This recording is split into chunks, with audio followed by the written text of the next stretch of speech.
Assalamualaikum warahmatullahi wabarakatuh. Perkenalkan, nama saya Anissa Devi Larasati dari kelas 11 IPA 4. Pada hari ini, saya akan menjelaskan sedikit materi kimia tentang teori asam basa. Pada bagian pertama, kita akan membahas tentang 3 teori asam basa, yaitu teori asam basa Arrhenius, teori asam basa Bronsted-Lowry, dan teori asam basa Jean-Lewis. Yang pertama adalah teori asam basa Arrhenius pada tahun 1886. Nah, menurut Arrhenius, definisi asam adalah suatu zat yang apabila terlarut dalam air dapat menghasilkan ion H+ atau H3O+. Nah, contoh asam adalah yang pertama ada HCl yang akan terurai menjadi H+ dan Cl-. Yang kedua ada HNO3 terurai menjadi H+ dan NO3-, dan H2SO4 terurai menjadi 2H+ dan SO4 2-. Nah, asam itu sendiri dalam teori ini dapat dibagi menjadi asam monoprotik yang hanya memiliki satu ion H+, contohnya HCl.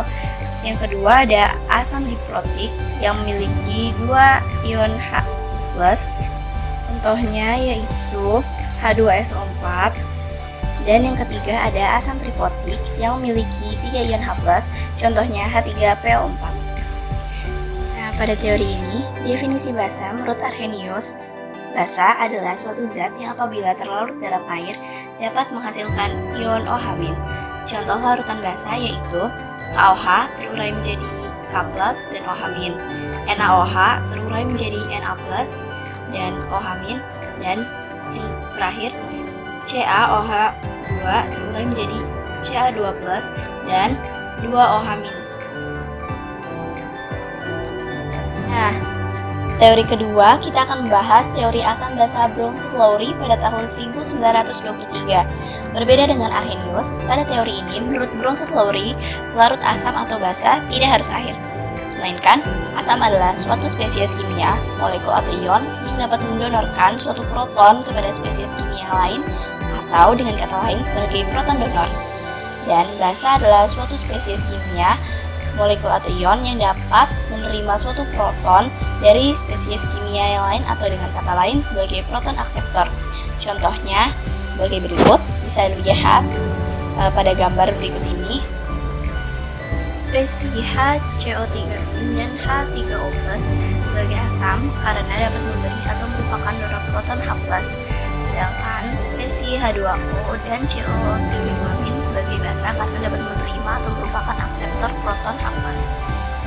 Pasangan asam basa konjugasinya yaitu yang pertama ada HCO- dan HCO3 2-. Yang kedua H3O dan H2O.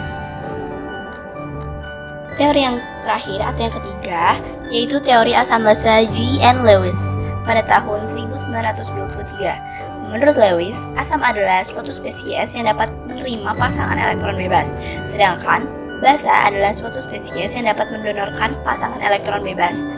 Contoh basa Lewis yaitu NH3, H2O, dan semua ion negatif seperti OH-, Cl-, F-, dan lain-lain.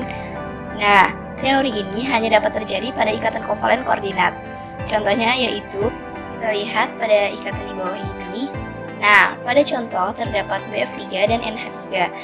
BF3 sebagai asam karena menerima pasangan elektron bebas dari NH3, sedangkan NH3 disebut basa karena memberikan pasangan elektron bebasnya. Selanjutnya, kita akan membahas tentang kekuatan asam basa dan tetapan kesetimbangan ionisasi asam basa. Yang pertama, kita akan membahas autoionisasi air. Autoionisasi air dapat ditunjukkan oleh reaksi kesetimbangan berikut. H2O dapat terurai menjadi H+ dan OH-. Begitupun sebaliknya. Nah, Kw-nya yaitu H+ dikali OH-. Kw itu merupakan konstanta ionisasi air. Dalam air murni berlaku H+ sama dengan OH- akar Kw. Harga Kw tergantung pada suhu. Makin tinggi suhu, Kw makin besar. Nah, Kw pada temperatur 25 Celcius adalah 1 dikali 10 pangkat minus 14. dan ini dipakai secara umum dalam setiap larutan pada suhu 25 Celcius. Berlaku KW sama dengan H+ kali OH minus sama dengan 1 dikali 10 pangkat minus 14. Nah, berikut ini disajikan juga tabel harga KW beserta suhunya. Jadi makin naik suhu, makin besar juga KW-nya. Untuk menghitung kekuatan asam dan basa, kita bisa menggunakan pH sama dengan minus log dari H+ dan POH minus log dari OH minus. Nah, jika ditambahkan pH ditambah POH, itu hasilnya adalah 14. Nah, sifat suatu larutan elektrolit ditentukan oleh banyaknya H+ dan OH minus. Jika pH-nya sama dengan 7, larutan akan bersifat netral. Jika pH-nya kurang dari 7, maka larutan itu bersifat asam. Nah, jika pH-nya lebih dari 7, larutan itu bersifat basa. Asam lemah itu memiliki nilai Ka, yaitu tetapan ionisasi asam.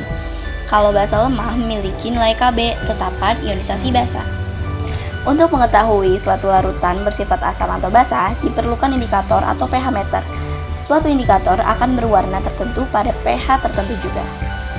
Selanjutnya kita akan bahas kekuatan asam basa. Nah, asam basa kuat definisinya yaitu sebagian besar atau seluruhnya terurai menjadi ion-ionnya. Contoh asam kuat yaitu HCl, HBr, HNO3, H2SO4, dan HClO4.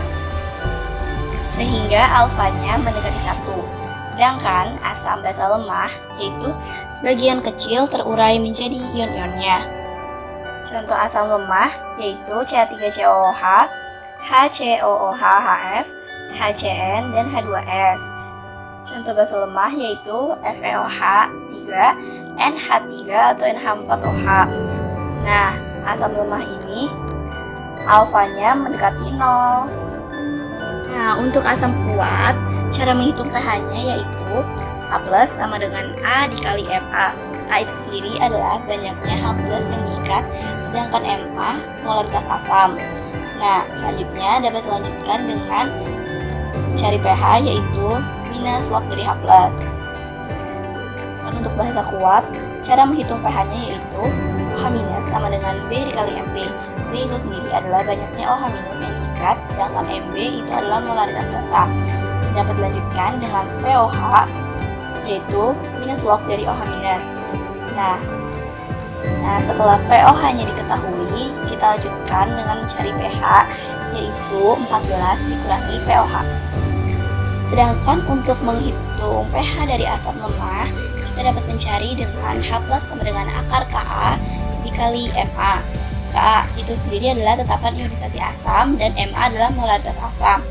Nah, selain dari rumus itu, kita juga bisa mencari dengan alfa dikali Ma. Alfa itu derajat ionisasi, sedangkan Ma itu molaritas asam.